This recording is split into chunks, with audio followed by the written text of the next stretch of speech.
অন্তর্বর্তী সরকারের আমলে দ্বিতীয়বারের মতো সচিবালয়ে এসেছেন প্রধান উপদেষ্টা ডক্টর মোহাম্মদ ইউনূস। সকাল 10:25 সচিবালয়ে প্রবেশ করেন তিনি। সচিবালয়ে নবনির্মিত ভবনের মন্ত্রিপরিষদ কক্ষে সকাল 10:30টায় উপদেষ্টা পরিষদের বৈঠক শুরু হয়। এই বৈঠকে সভাপতিত্ব করছেন প্রধান উপদেষ্টা। এর আগে গত বছরের 20 নভেম্বর সচিবালয়ে উপদেষ্টা পরিষদের একটি বৈঠক অনুষ্ঠিত হয়। আজ দ্বিতীয়বারের মতো সচিবালয় উপদেষ্টা পরিষদের বৈঠক বসেছে। প্রধান উপদেষ্টার আসা উপলক্ষে সচিবালয় জুড়ে নিরাপত্তা বাড়ানো হয়েছে। একটি গেট বাদে বাকি সবগুলো গেট বন্ধ রয়েছে। রামপুরায় গুলি করে 2 জনকে হত্যা ও কার্নিশে ঝুলে থাকা ব্যক্তিকে গুলির ঘটনায় সাবেক ডিএমপি কমিশনার হাবিবুর রহমান সহ 5 পুলিশ সদস্যের বিরুদ্ধে আনুষ্ঠানিক অভিযোগপত্র দাখিল করেছে প্রসিকিউশন। সকালে ট্রাইব্যুনালের সংশ্লিষ্ট শাখায় জমা দেওয়ার বিষয়টি জানান প্রসিকিউটর ফারুক আহমেদ। গত 19 জুলাই বিকেলে ছাত্র জনতা আন্দোলন চলাকালে রামপুরায় হোটেলে কাজ শেষে ঢাকায় থাকা ফুপুর বাসায় ফিরছিলেন আমিন নামে এক যুবক।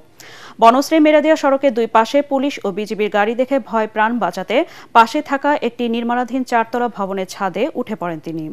ওই সময় পুলিশও তার পিছু নিলে এক পর্যায়ে ওই নির্মাণাধীন ভবনের ছাদের কার্নিশের রড ধরে ঝুলে থাকেন তিনি। এক পর্যায়ে আমিরকে লক্ষ্য করে 6টি গুলি করেন এক পুলিশ সদস্য। গুলি করা ওই ঘটনা এবং 2 জনকে গুলি করে হত্যার ঘটনায় 1 বছর পরে আনুষ্ঠানিক অভিযোগপত্র জমা দিল প্রসিকিউশন। এছাড়া জুলাই গণঅভ্যুত্থানে ঢাকার অদূরে আশুলিয়া 6 আন্দোলনকারীর লাশ পোড়ানো মানবতা বিরোধী অপরাধের মামলায় অভিযোগ গঠনের বিষয় শুনানি চলছে বিচারপতি নজরুল ইসলাম চৌধুরীর নেতৃত্বে আন্তর্জাতিক অপরাধ ট্রাইব্যুনাল 2A। রাষ্ট্রপক্ষে শুনানি করছেন প্রসিকিউশন গাজী M.H. তামিম। এ মামলায় মোট 16 আসামির মধ্যে গ্রেফতার থাকা 8 আসামিকে ট্রাইব্যুনালে হাজির করা হয়েছে।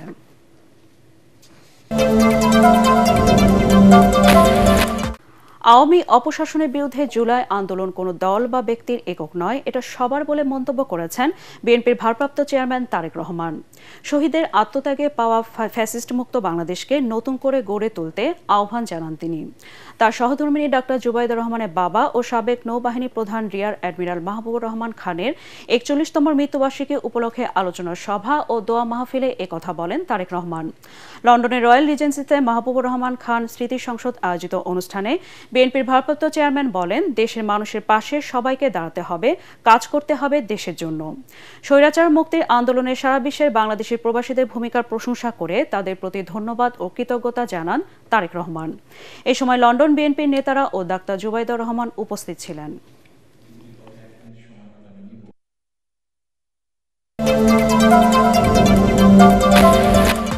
রাজধানীর বসুন্ধরা আবাসিক এলাকার একটি কনভেনশন সেন্টারের কার্যক্রম নিষিদ্ধ আওয়ামী লীগের নেতাকর্মীদের গোপন বৈঠকের সঙ্গে সম্পৃক্ততার অভিযোগে মেজর সাদিকের স্ত্রী সুমাইয়া জাফরিনকে ভাটারা থানায় সন্ত্রাস বিরোধী মামলা গ্রেফতার দেখানো হয়েছে।